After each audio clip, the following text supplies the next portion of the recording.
शिव का स्मरण करो।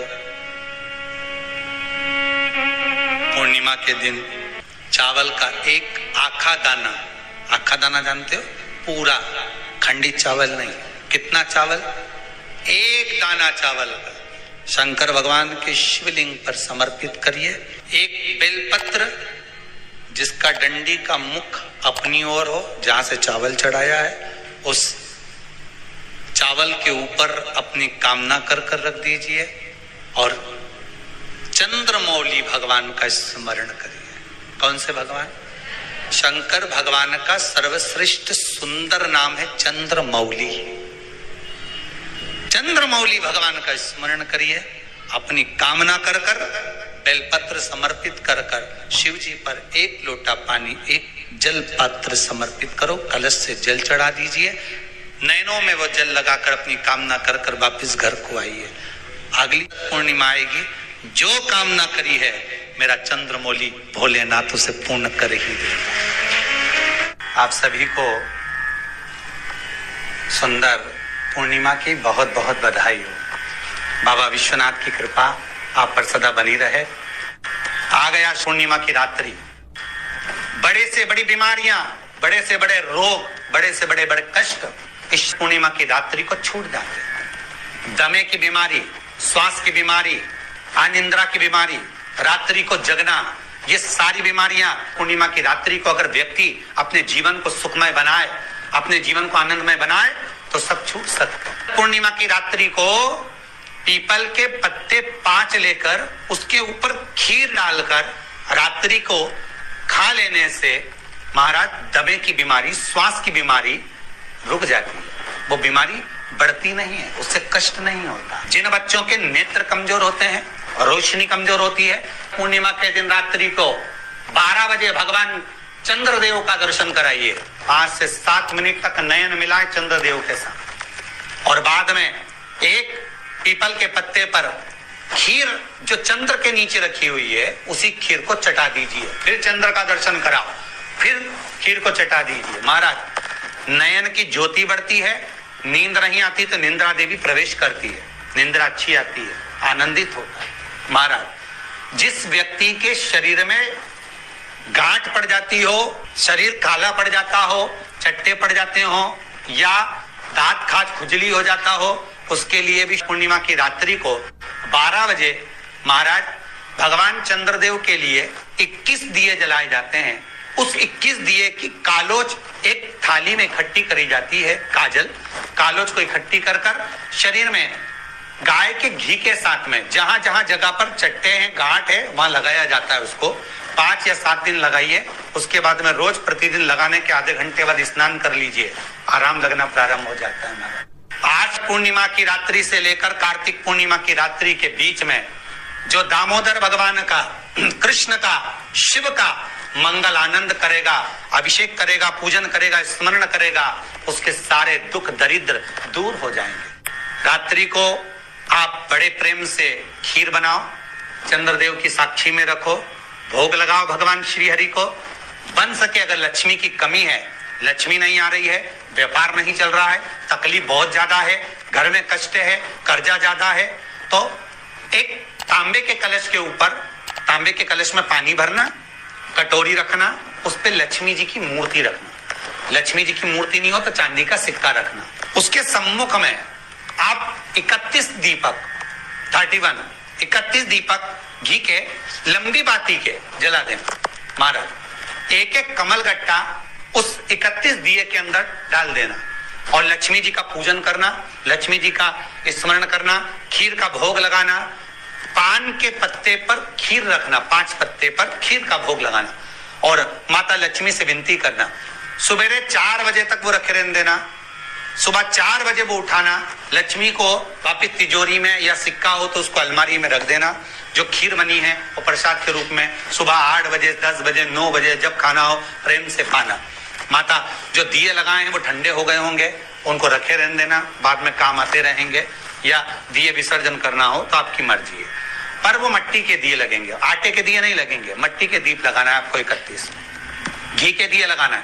लक्ष्मी जी का पूजन करो, कंकु, चावल, हल्दी, मोली से सब तरह से। पूर्णिमा की रात्रि को सुख मिलेगा, आनंद मिलेगा, लक्ष्मी की वृद्धि होगी, कार्य सिद्धि होगी।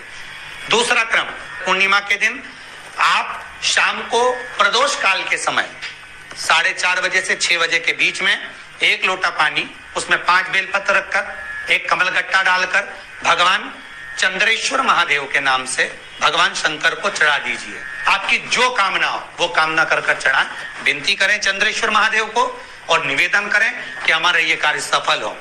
केवल पूर्णिमा के दिन चढ़ाइए, कार्तिक पूर्णिमा तक क्या फल मिलता है हमको जरूर बताइए। भी पूर्णिमा की रात्रि को और कार्तिक पूर्णिमा की रात्रि को गर्भवती नारी अपनी नाभि पर यदि चंद्र की दृष्टि पड़वा लेती है तो बच्चा विकलांग पैदा नहीं होता है। गर्भ से जो बालक होगा श्रेष्ठ होगा, विद्वान होगा, चतुर होगा, पढ़ने में होशियार होगा, क्योंकि ये चंद्र की किरणें जब समुद्र में उछाल ला सकती हैं तो आपके जीवन में भी तरक्की ला सकती है, उछाल ला सकती है। क्यों करा जाता है पूर्णिमा का व्रत? पूर्णिमा का व्रत करने का कारण क्या है बताइए? आप इतने सालों से कर रही हो, कई माताएं कर रही होंगी पूर्णिमा का व्रत। एक समय फलाहार करती हैं, एक समय भोजन करती हैं। भोजन में खीर का होना जरूरी होता है पूर्णिमा के व्रत में। दूध की सामग्री होना जरूरी होती है पूर्णिमा के व्रत में। 12 महीने की पूर्णिमा करो, मना नहीं है। और पूर्णिमा उठाने का भी समय होता है चैत्री। चैत्र के महीने की जो पूर्णिमा होती है, चैत्री पूर्णिमा पहली पूर्णिमा मानी जाती है, इसलिए चैत्री पूर्णिमा को सिद्ध पूर्णिमा कहते, कार्य सिद्धात्री पूर्णिमा कहते, सिद्ध करने। मनोरथी पूर्णिमा कहते, मनोरथी पूर्णिमा। इसलिए पूर्णिमा का व्रत कहां से उठाया जाता है? चैत्र के महीने की पूर्णिमा से पूर्णिमा का व्रत उठाया जाता है कि मैं महीने की पूर्णिमा करूंगी तो वो चैत्र पूर्णिमा से उसको उठा लिया जाता है। पर उसका एक नियम रहता है, आप फलाहार करें अपनी जगह पर है, पर एक समय भोजन कर रहे हैं वो अपनी जगह पर, भोजन के साथ में मीठे के साथ थोड़ा दूध की सामग्री होना जरूरी होती है। और क्यों करते हैं पूर्णिमा का व्रत? किस लिए किया जाता है, क्यों करा जाता है? उसका व्याख्यान वर्णन शिव महापुराण के अंतर्गत स्कंद पुराण में लिखा गया। स्कंद पुराण में वर्णन किया है श्री वेदव्यास जी महाराज ने। कहा ये पूर्णिमा का व्रत इसलिए किया जाता है कि व्यक्ति का जब मन गलत भ्रम में जाने लगता है, मन जब गलत जगह पर जाने लगता है, तो ये मन को गलत जगह पर ले जाने वाला कौन होता है? तो कहा ये चंद्र होता है। व्यक्ति की राशि के अंतर्गत, व्यक्ति की पत्रिका के अंतर्गत, व्यक्ति की ग्रह दशा के अंतर्गत जब चंद्र बेकार चलता है तो व्यक्ति अच्छा करते करते भी बेकार करने लग जाता है। चंद्र डोल रहा है। कई माताएं कहती हैं गुरुजी हमारे बेटे को आशीर्वाद दीजिए, बहुत गलत संगत में जा रहा है, मतलब समझ जाना कि चंद्र गड़बड़ जा रहा है। बेटी अगर गलत मार्ग पर जा रही है, बेटी अगर गलत संगत में जा रही है, किसी अन्य व्यक्ति की ओर आकर्षित हो, चंद्र गड़बड़ हो रहा है, उसका चंद्र कहीं जा रहा है। कोई पुरुष, कोई लड़का, कोई गलत मार्ग पर जा रहा है, चंद्र गड़बड़ हो रहा है। घर में जो क्लेश उत्पन्न होता है, घर में जो विवाद उत्पन्न होता है, उस विवाद को रोकने के लिए केवल चंद्र की ही, इसलिए तो पूर्णिमा घर की नारियां हमारे यहाँ हिंदू धर्म में यहाँ तक स्कंद पुराण में कह दिया कि प्रत्येक पूर्ण, आप लोग कभी आप लोगों ने सत्यनारायण जी की कथा करवाई है? जितने लोग आस्था चैनल पर कथा सुन रहे हैं, जितने लोग फेसबुक यूट्यूब पर कथा सुन रहे हैं, यूट्यूब पर कथा का श्रवण कर रहे हैं, उनने कभी सत्यनारायण की कथा करवाई होगी। तो उसमें लिखा है हर कार्तिक, हर पूर्णिमा को, हर संक्रांति को ब्राह्मण सत्यनारायण भगवान की कथा या राजा या वैश्य कथा को कराता था या बढ़िया कथा कराता। सुनी कि नहीं सुनी ये बात? सत्यनारायण भगवान की कथा में लिखा है, स्कंद पुराण के अंतर्गत जो सत्यनारायण भगवान की कथा का स्मरण किया उसमें लिखा है प्रत्येक संक्रांति पूर्णिमा को सत्यनारायण की कथा करवाने लगा और ये योनि को प्राप्त हुआ, इस योनि से छूटा, इस योनि में गया। लिखा है, सब कुछ लिखा है। अब उत्ते से समझ जाओ कि पूर्णिमा को सत्यनारायण की कथा करने का बोला, तो पूर्णिमा को सत्यनारायण की कथा का क्यों बोला? वैसे तो रोज कराओ सत्यनारायण जी की कथा, प्रतिदिन कराओ, मना नहीं है। आप क्या कोई विशेष फंक्शन है आप सत्यनारायण जी की कथा करवा, पर पूर्णिमा संक्रांति को और संक्रांति को पूर्णिमा को सत्यनारायण की कथा का स्मरण क्यों करवाया गया? क्योंकि पूर्णिमा के दिन अगर ये भगवान का व्रत रख लेगी, पूर्णिमा के दिन अगर ये खीर का प्रसाद बना लेगी, थोड़ा सा दूध की कोई सामग्री बना लेगी और भगवान को भोग लगा देगी, भले सत्यनारायण भगवान के भाव से बनाए, भले सत्यनारायण जी के निमित्तार्थ बना, पर अगर इसने सत्यनारायण भगवान के निमित्त से बना, पर पूर्णिमा के दिन अगर ये व्रत रखेगी, उपवास रखेगी या कोई सामग्री बनाकर भगवान की पूजन कर लेगी, तो इसके घर में जो अशांति है वो शांति में बदल जाएगी। इसलिए कई घरों में आज भी सत्यनारायण भगवान की पूजन हर पूर्णिमा को करती है। माता किताब लेके बैठ जाती है, तुरंत तुरंत उन्हें ऑफिस जाना, कहीं काम पे जाना, और तुरंत तुरंत उसने जल्दी जल्दी कलश रखा, कलश नहीं भी रखे तो भगवान की पूजन कर कुरा के ब्राह्मण देवता को बुला लेगी, ब्राह्मण नहीं आएंगे तो खुद कर लेगी, पर करती जरूर है। इतना सा आटा सेक लेगी, पंजेरी बनाई, सीरा बनाई, मिठाई रख दो, कुछ भी करेगी पर सत्यनारायण की कथा कर ले, उसका मन लग गया उसमें। मतलब पूर्णिमा को करना है, उसको करने से क्या होता है? शांति रहती, शीतलता रहती। जिसके घर में हर महीने की पूर्णिमा को खीर बनती हो, ध्यान दीजिएगा, बहुत सुंदर संवाद चल रहा है, बहुत ध्यान देने वाली बात है। प्रत्येक महीने की पूर्णिमा को जिसके घर में दूध की सामग्री बनती हो, दूध की सामग्री तैयार होती हो, खीर प्रसाद तैयार होता हो, उसके घर में कभी क्लेश नहीं हो सकता। चाहे सास बहू एक दूसरे के सामने वो कहे ना, वो सांप और नेवले की लड़ाई क्यों ना, फिर भी शांति हो जाती है। पर प्रत्येक महीने की पूर्णिमा होना चाहिए। ये नहीं कि तुमने एक महीने की पूर्णिमा पे बना लिया और दूसरे महीने की पूर्णिमा को गायब कर दिया। फिर किसी ने कह दिया आज चूरमा तो बन रहा है, दाल बाटी तो बन रही है चूरमे के साथ में, लड्डू बन रहे हैं, तो काहे को खीर बना रही हो? तो तुमने अब वो खीर प्रसाद। महापुराण की कथा कहती है, महाराज पूर्णिमा का जो चंद्र है वो विशाल का है, और उस चंद्र की पूर्णता में हमारी अभिलाषाएं भी पूर्ण हो। आप आस्था चैनल के माध्यम से जितने लोग कथा सुन रहे हैं, फेसबुक यूट्यूब पर जितने कथा सुन रहे हैं, और कुबेरेश्वर धाम में जितने कथा सुन रहे हैं, आप में से कितने लोग हैं जो पूर्णिमा का व्रत करते हैं? जो माताएं करती हो जरा हाथ उठाइए। पूर्णिमा का व्रत जो करते हो ना आप लोग, रखिए। अब पूर्णिमा के व्रत में आपने कई बार किताब पढ़ी होगी पूर्णिमा की, या आपने व्रत किया होगा, या पूर्णिमा का व्रत आप धारण करे होगे, तो उसमें पूजन कौन से भगवान की होती? पूर्णिमा के व्रत में किस भगवान की पूजन होती है? तो कहा पूर्णिमा के व्रत में केले के खंभ लगाकर पूर्णिमा का जो अध्यापन होता है, पूर्णिमा की जो पूजन होती है, उस पूजन में शंकर और पार्वती की पूजन की जाती है। शिव और नारायण की पूजन करी जाती है, शंकर और पार्वती का स्मरण किया जाता है। किसकी पूजन होती है? शिव पार्वती।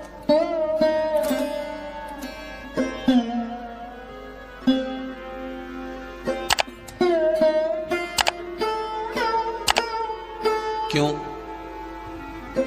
शंकर और पार्वती का पूजन क्यों करा जाता है पूर्णिमा के व्रत में? क्योंकि शिव और माता पार्वती ही केवल एक ऐसे हैं जिन्होंने अपूर्ण लक्ष्मी को भी पूर्ण बना दिया था। किसको पूर्ण बनाया है? लक्ष्मी। शरद पूर्णिमा के दिन अगर आप शंकर भगवान को एक लोटा पानी अगर शिव को समर्पित कर रहे हो, श्वेत पुष्प को रखकर शंकर जी के ऊपर सफेद फूल को चढ़ाकर अगर एक लोटा जल भी, एक पात्र जल भी शंकर को समर्पित कर रहे हो, तो ये लक्ष्मी के लिए ही तो कर रहे हो। और कौन सी लक्ष्मी? पूर्ण लक्ष्मी। पूर्ण लक्ष्मी। आपको पहले भी कथा में कहा, एक बार भगवान विष्णु के सामने लक्ष्मी मैया ने बहुत तेज स्वर में कह दिया था, नारायण, दुनिया के लोग आपका नाम जपते हैं, दुनिया के लोग नारायण नारायण कहते हैं, दुनिया के लोग आपका भजन करते हैं, पर सत्य मायने में कहूं ना तो मेरे बिना दुनिया के लोगों की नहीं चल सकती, मेरे बिना दुनिया नहीं चल सकती। संसार मेरे बिना नहीं चल सकता। भगवान विष्णु ने कहा ये तो गलत है लक्ष्मी, आपका कहना। एक दिन लक्ष्मी को अहंकार आ गया। अहंकार के संबोधन जब माता लक्ष्मी करने लगी तो भगवान, उसी समय पर भगवान विष्णु को क्रोध आ गया और भगवान विष्णु ने कह दिया, लक्ष्मी तू इतनी बड़ी बड़ी बात कहती है कि तेरे बिना नहीं रह सकती संसार। मैं तुझे कहता हूं लक्ष्मी, तू अपूर्ण है। तू अपूर्ण है तो पूर्ण कब हो गई?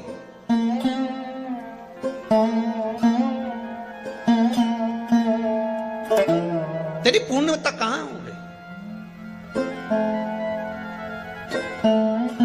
लक्ष्मी की आंख से आंसू बहने लगे। आज आपने मुझे अपूर्ण कहा। आपको मालूम है आप मुझे अपूर्ण कह रहे हो? आपको ये ज्ञात हो रहा है आप मुझे अपूर्ण कर रहे हो? भगवान कहते हैं हाँ लक्ष्मी, मैंने तुझे अपूर्ण कहा। अपूर्णता का मतलब आप जानते हो ना? भगवान कहते हैं लक्ष्मी मैं सब जानता हूं। लक्ष्मी रोती हुई माता सरस्वती के पास पहुंच गई। सरस्वती ने पूछा क्या बात है लक्ष्मी, क्यों रो रही हो? लक्ष्मी जी ने कहा क्या बताऊं सखी, मेरे पति ने आज मुझे अपूर्ण कह दिया। तो क्यों रो रही है तू? अपूर्ण अगर कह दिया, पति ने ही तो कहा है ना, तो क्यों रोना? चल मेरे साथ। और सरस्वती मैया माता लक्ष्मी को लेकर सीधे पहुंच गई माता पार्वती के यहाँ। माता पार्वती के यहाँ जब पहुंची, माता पार्वती ने लक्ष्मी जी को देखा और सरस्वती को देखा तो पूछा कि बात क्या है, क्या हो गया ऐसा,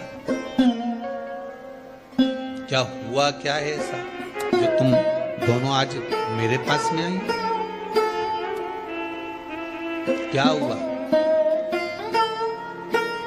पार्वती जी कुछ बोलती, शिव जी का ध्यान माता सरस्वती की ओर और लक्ष्मी की ओर गया और भगवान शंकर जान गए कि आज भगवान नारायण ने लक्ष्मी जी को अपूर्ण कहा है। अब देखें माता पार्वती क्या कर सकती है, इसको पूर्ण बनाने के लिए करेगी क्या? क्या हुआ? माता सरस्वती जी बोली लक्ष्मी को अपूर्ण कर दिया। अपूर्ण कर दिया? हाँ, तो क्या सोचना उसके लिए? इसको मैं अभी पूर्ण बना देती हूं। माता जगत जननी पार्वती ने गोदी में विराजमान गणेश जी को उठाया और उठाकर लक्ष्मी जी की गोद में दे दिया। ले लक्ष्मी, आज से तू पूर्ण हो गई। लक्ष्मी आज से तू पूर्ण। गोदी में जब तक संतान नहीं है तो नारी को लोग अपूर्ण समझते हैं, पर माता पार्वती जी ने संपूर्ण ब्रह्मांड में एक सिद्धता प्रदान कर दी कि अपने गोदी के लाल को, अपने गोदी के पुत्र को माता ने लक्ष्मी की गोद में देकर लक्ष्मी को पूर्ण बनाया। वो दिन कौन सा था? यही शरद पूर्णिमा का दिन था। कौन सा दिन? आज पकड़ हुआ। यही शरद पूर्णिमा का दिन था। शरद पूर्णिमा का दिन लक्ष्मी को पूर्ण करने का दिन।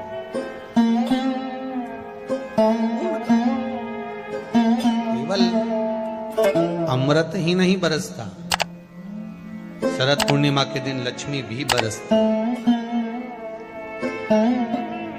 लक्ष्मी पूर्णिमा के कितने व्रत होते हैं? बोलते जाओ, जरा जल्दी जल्दी बोलो। पूर्णिमा के नारियों को, स्त्रियों को अखंड सौभाग्य के लिए, जो नारी वैधव्य नहीं होना चाहती है उस नारी को पूर्णिमा के कितने व्रत करना चाहिए? जिस नारी के यहाँ संतान नहीं हो, भगवान कृष्ण ने माता यशोदा को द्वापर में भी बताया है कि पूर्णिमा के 32 व्रत होते हैं। कितने व्रत होते हैं? 32।